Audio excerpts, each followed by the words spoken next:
Où es-tu, Babacar? Bonjour à tous et bienvenue sur le channel. Premièrement, j'aimerais vous remercier de votre patience durant ces 2 derniers jours. J'ai été, je le répète, hein, parce que ça continue d'affluer. Flabbergasté, encore une fois, c'est le seul mot qui me vient. Je ne saurais pas l'épeler. Je ne sais même pas parler. Donc, par la réponse de cette première collection, je vous remercie du fond du cœur. Et ça me fait un énorme plaisir de préparer chaque petite commande à la fois. Et j'espère qu'il y en a déjà qui sont partis. J'espère que quand vous les recevrez, vous les aimerez. Et j'ai hâte de voir vos photos avec vos nouveaux accessoires Ketchup Fantasy.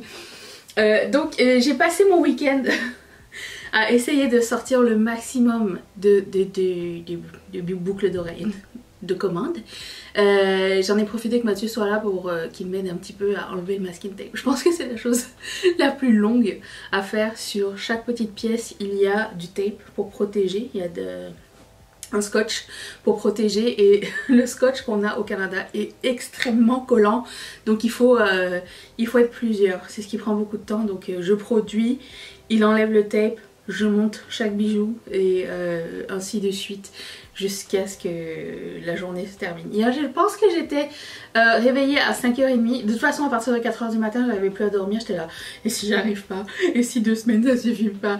Et oui, comme ça. Je vous raconte un petit peu ma vie, après ça on passe à la vidéo. Attendez. Et donc je me suis levée à 5h30 et là je me suis retrouvée coincée parce que je me suis dit je veux pas partir à la machine à 5h30 du matin. Il y a des gens qui dorment en bas, ils sont pas partis des fois mes propriétaires ils partent en camping, donc je peux partir à la machine plus tôt. Mais là pour le coup non, ils n'étaient pas partis. Alors j'ai attendu 8h du matin. Du coup 8h du matin j'ai démarré Rosette. Je l'ai éteinte à 5h de l'après-midi. Entre temps, j'ai pas pris ma douche, j'ai pas lunché, j'ai juste comme, je voulais sortir les choses rapidement et comme il faut et profiter de voilà. Donc ce qui explique mon absence et tant que les commandes seront pas toutes parties, je pense que je prendrai une journée ou deux le dimanche et le lundi, surtout le lundi. Je pense que ça va m'aider parce que le dimanche comme Mathieu est avec moi, ça me permet d'avancer plus vite. Nous verrons bien. Voilà, c'était juste... Je vous remercie de votre patience. Et nous allons parler maquillage, puisque je n'ai toujours pas oublié cette partie de ma vie qui me fait vibrer. Hein. Quand on a plusieurs passions, c'est difficile.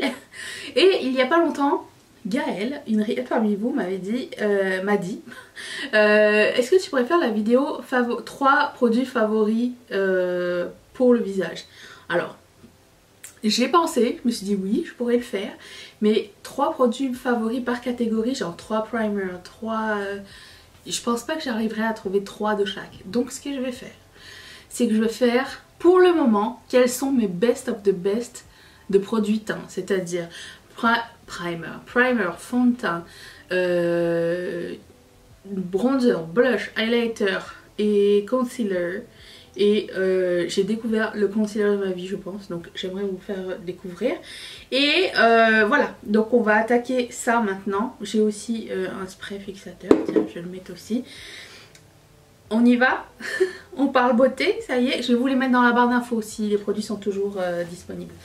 De toute façon je mettrai la référence au cas où. Je commence dans l'ordre d'application, je vais y aller avec le primer. Le primer que j'aime vraiment beaucoup et que j'ai racheté, j'ai acheté le full size après avoir eu un échantillon. Et je pense que si j'avais l'occasion de l'acheter pour toujours, ce serait le Farsali Liquid Glass. Il est bientôt fini. Ça me dure assez longtemps. Alors le prix est assez cher mais il est soldé. J'ai vu qu'il était soldé chez Sephora France. Il est soldé à Sephora Canada. Je sais pas si le full size est toujours soldé mais je sais qu'il y a le mini size. Et il y en a 2, mais j'ai acheté les 2. Je ne peux pas faire de choix. J'ai acheté les 2, mais le Liquid Glass, c'est ce qui me rappelle que c'est celui que j'aime vraiment, c'est ce que je lui ai mis aujourd'hui sous mon fond de teint. Et c'est un effet exactement comme Liquid Glass. Et c'est le primer que j'avais mis quand j'avais été à Dubaï et en Thaïlande en 2020. Et je peux vous dire que mon maquillage, malgré la chaleur, l'humidité, le désert, tout ça, mon maquillage tenait quand même toute la journée. C'était vraiment impressionnant. Et pour le coup, alors j'ai pas été voir dans mes archives de quoi ok, je me suis dit je vais y aller avec celui qui me vient le premier en tête parce que je sais que c'est un coup de cœur. C'est celui-ci. Voilà, donc le Farce Allié Liquid Glass. Ensuite, concealer. Cette vidéo, je l'ai repoussée et dès que j'ai essayé ce concealer, je me suis dit ok, je pense que j'ai essayé pas mal de concealer jusqu'à maintenant, surtout cette année, pour des raisons X et Y. Qu'est-ce qui se passe? Je pense que c'est le fini que je préfère. Et la couleur parfaite pour moi, c'est ce que j'ai mis aujourd'hui. C'est celui-ci de Make Up For Ever, le Ultra HD. Ma couleur c'est le 34, c'est la couleur parfaite pour moi. Comment vous dire? Avant ça j'étais avec le NARS Creamy Radiant Concealer. Il était très très bien. Le seul truc avec le NARS c'est que il sèche rapidement. Ça veut dire que si tu l'estompes pas tout de suite, qu'est-ce qui se passe? Si tu l'estompes pas tout de suite, il va sécher et pour le bender après ça tu t'en arraches. Et en plus de ça je trouve que il est un tout petit peu trop riche pour moi dans le sens où il crease. Mais pour moi c'est pas tant un problème puisque franchement c'est le seul qui crease vraiment beaucoup sur moi. Et j'en mettais pas énormément et tu sais pas, c'était bien. Mais quand j'ai réessayé ça, je me suis dit ok ça change la game. Ça change totalement la game. C'est tout ce que tu veux dans un concealer, ok? Il est léger, il ne crease pas, tout du moins sur moi. Il est hyper couvrant. Je le trouve vraiment génial. Qu'est-ce que ça dit? Anti-cerne, longue tenue, capteur de lumière. Il est vraiment génial. Si je devais racheter un seul concealer pour le reste de ma vie, ce serait lui. Et j'aime pas tellement acheter des concealers, donc une fois que j'arriverai à la fin de mon stock de concealers, qui risque d'être fin de l'année prochaine, je sais pas, je sais que je me tournerai vers celui-ci parce que je le trouve franchement formidable. Après, en termes de fond de teint, je ne l'ai plus avec moi puisque je ne l'ai pas re-acheté. Mais je sais que si genre mon stock de fond de teint finit complètement, je rachèterai celui de Charlotte Tilbury. Le Hollywood Flawless Filter. C'est ça, hein, le nom, je me rappelle jamais. Mais ça alors, c'est magnifique. Alors je sais que maintenant il y a des dupes de ce produit que je n'ai pas encore essayé. J'aime beaucoup celui-ci, il m'a duré super longtemps. Des fois je le mixe avec un fond de teint quand je veux plus de couvrance et je vois que j'ai des taches ou quoi. Des fois je le mettais juste en primer, des fois je le mettais comme crème du jour. C'était juste génial, je trouvais que c'était unique. J'ai l'impression que tout le monde essaye de copier cette texture là, ce fini et tout. Il va sûrement y avoir des dupes, c'est sûr et certain. Mais j'ai beaucoup aimé ce produit, je sais qu'il fonctionne sur moi. Je déteste acheter des fonds de teint. Pas je déteste, mais c'est moins intéressant d'acheter un fond de teint. Imagine tu te manques, puis après ça tu te retrouves avec un produit que t'aimes pas, qu'il faut que tu essayes de faire fonctionner. Tu vois ce que je veux dire? Je préfère acheter un bon produit que je connais et continuer ma route avec, parce que je sais qu'il va pas me laisser tomber, à moins que genre il change la formule entre temps. Ensuite le highlighter, parce que je mets toujours mon highlighter, blush et à la fin mon bronzer. Le highlighter, j'ai hésité longtemps. Ah mais j'ai oublié ma poudre. La poudre je la mets quand? Je la mets avant l'highlighter. Attends, j'y vais avec la poudre. Si je devais acheter juste une seule poudre pour le reste de ma vie, ce serait celle-ci. C'est la seule poudre, je pense, non c'est pas la seule poudre que j'ai finie. Si, en full size, je pense que c'est la seule poudre que j'ai terminée. Est-ce que je raconte pas des conneries? Tout du moins. C'est la poudre que j'ai voulu racheter immédiatement après l'avoir utilisée. C'est de la marque Jaclyn Cosmetics. C'est la Luminous Powder couleur Cara pour moi. Il y a plusieurs autres couleurs. Je ne l'ai pas encore ouverte, donc je ne vais pas vous le montrer comme ça, vous l'avez sûrement déjà vu dans mes vidéos. C'est une poudre de finition lumineuse sans être métallique. Disons que c'est comme la version poudre du Hollywood Flawless Filter de Charlotte Tilbury. Les deux ensemble, tu es une glowing goddess, comme je suis inside and out. Et vous aussi. Et je la trouve magnifique, la formule est magnifique, j'ai jamais vu une poudre pareille dans ma vie. Quand j'ai fini cette poudre là, je l'avais raclée, je me rappelle, j'avais dit à Mathieu enlève le plastique, il faut que j'aille jusqu'au bout. J'étais très triste parce que ça n'existait pas encore et Jaclyn Cosmetics n'existait toujours plus. Elle n'était pas revenue et là finalement elle les a ramenés en stock et du coup quand je vais finir cette poudre là, j'achèterai une autre pareille. C'est la meilleure poudre que j'ai jamais utilisée. Ensuite le highlighter, c'est celui que je porte aujourd'hui. Où es-tu? Où te caches-tu? Ah, il est là. C'est celui-ci que je porte aujourd'hui. Et j'ai hésité longtemps parce que je me suis dit, si je dois mettre un seul highlighter pour tout le reste de ma vie, est-ce que je veux que ce soit un crème ou un poudre? Et je me suis dit, un poudre ça dure plus longtemps qu'une crème. Ça se salit moins vite, ça dure plus longtemps sur le visage. Alors j'ai pris des poudres.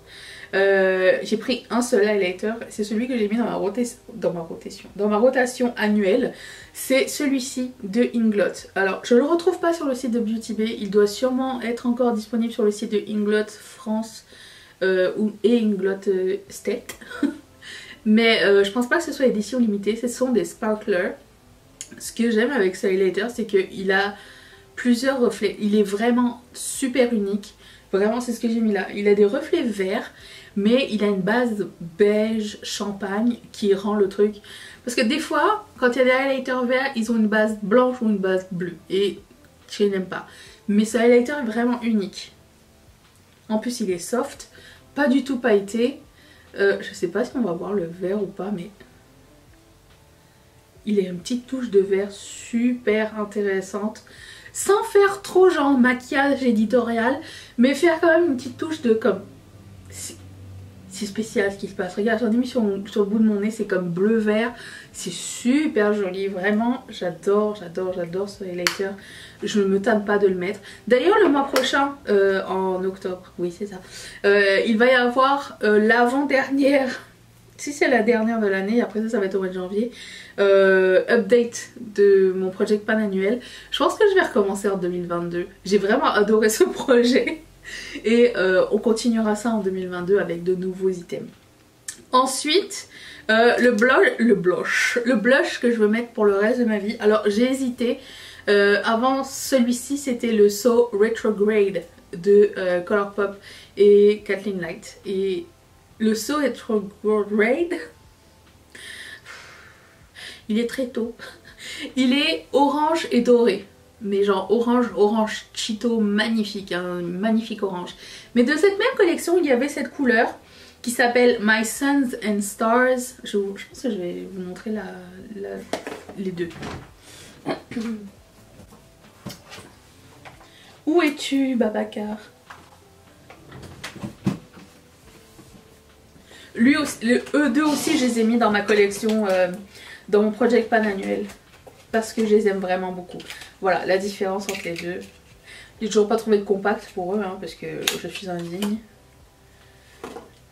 La différence c'est que lui est orange et doré et lui est rose orangé, chaud et doré.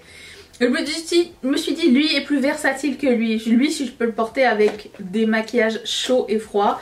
Et du coup, si je dois en choisir qu'un seul, vaut mieux qu'il soit le plus versatile possible. Mais So Retrograde était dans mes favoris il y a... C'était quand, l'année dernière ou l'année d'avant? Les deux, je sais pas. Mais celui-ci, c'est pas trop compact, c'est indécent. C'est ce que je mets quand j'ai des looks chauds. Mais ça marche aussi avec des looks froids. C'est juste trop joli. Pour le bronzer, je sais pas où j'ai foutu le mien. Je le cherche partout puisque c'est un produit que j'ai utilisé cette année et que j'ai acheté cette année je pense. Je vais sûrement le retrouver quand je vais faire le déclutter annuel en janvier. Le voici, c'est le Sol Body et c'est le seul produit crème de cette vidéo.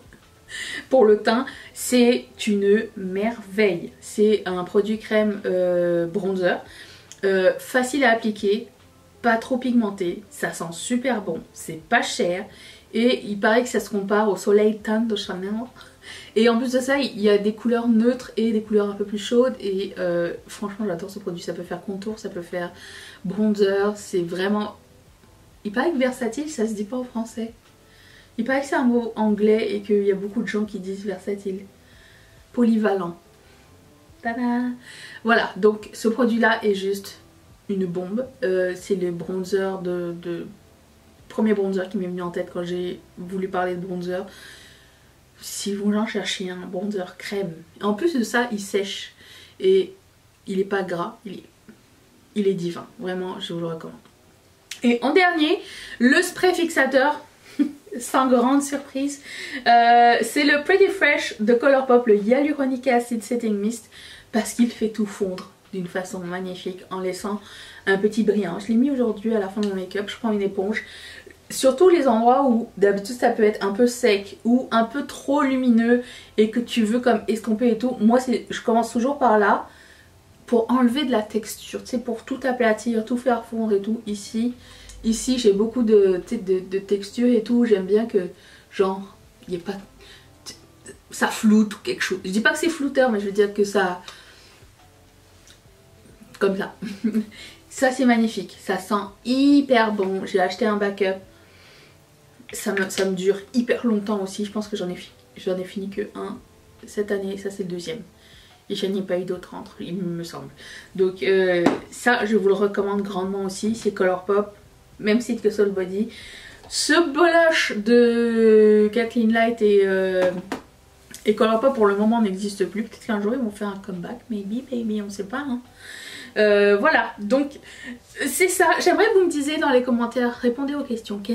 Quels sont vos favoris ultimes? Il faut choisir. C'est dur, je sais, mais il faut. Et je vous retrouve demain pour l'inverse de cette vidéo. Les produits décevants. Est-ce que vous allez être là?